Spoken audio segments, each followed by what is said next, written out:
Hindi tayo dapat magalit sa taong naninira sa atin. Dapat natin silang kaawaan dahil may sakit silang mahirap gamutin. Napakaganda ng aral sa pahayag na ito. Alam kong hindi madali, lalo na kung ikaw mismo ang nasa sitwasyon kung saan may taong naninira o nanlalait sa'yo. Pero nais kong ibahagi ang ilang tips at paalala kung paano mo ito haharapin ng may dignidad at pagmamahal sa sarili. Una, huwag kang magpaapekto. Ang sinasabi ng iba tungkol sa iyo ay mas maraming sinasabi tungkol sa kanila kaysa sa tunay na ikaw. Kapag pinatulan mo ang mga paninira, para mo na rin silang hinayaan na kontrolin ang damdamin mo. Mas mabuting huwag magalit dahil ang galit ay madalas nauuwi sa mas maraming problema.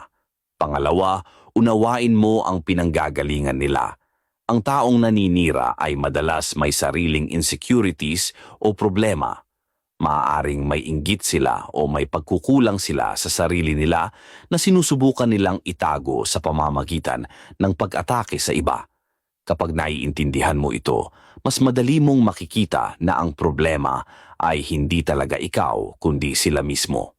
Pangatlo, ipakita mo ang kabutihan mo sa halip na patulan sila. Ang pagiging positibo at mabuti sa harap ng paninira ay nagpapakita ng tunay mong karakter. Kapag hindi ka bumaba sa antas nila, mas pinapakita mo ang maturity mo. Sabi nga, ang kabutihan ay laging mananaig sa anumang negatibo. Pang-apat, magdasal para sa kanila. Oo, mahirap ito lalo na kung nasaktan kanila, pero ang dasal ay makakatulong hindi lang sa kanila kundi pati sa iyo. Ang panalangin para sa mga taong naninira sa iyo ay tanda ng tunay na kabutihan at pagpapakumbaba.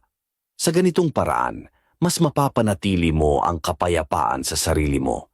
Sa huli, tandaan mo na ang paninira ay pansamantala lamang. Kung alam mong malinis ang konsensya mo, walang paninira ang kayang sirain ang tunay mong pagkatao.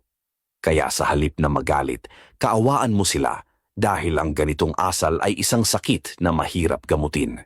At higit sa lahat, huwag mong hayaan na ang galit o puot ay tumira sa puso mo. Ikaw ang mas magiging panalo kapag pinili mo ang pagmamahal at kapayapaan.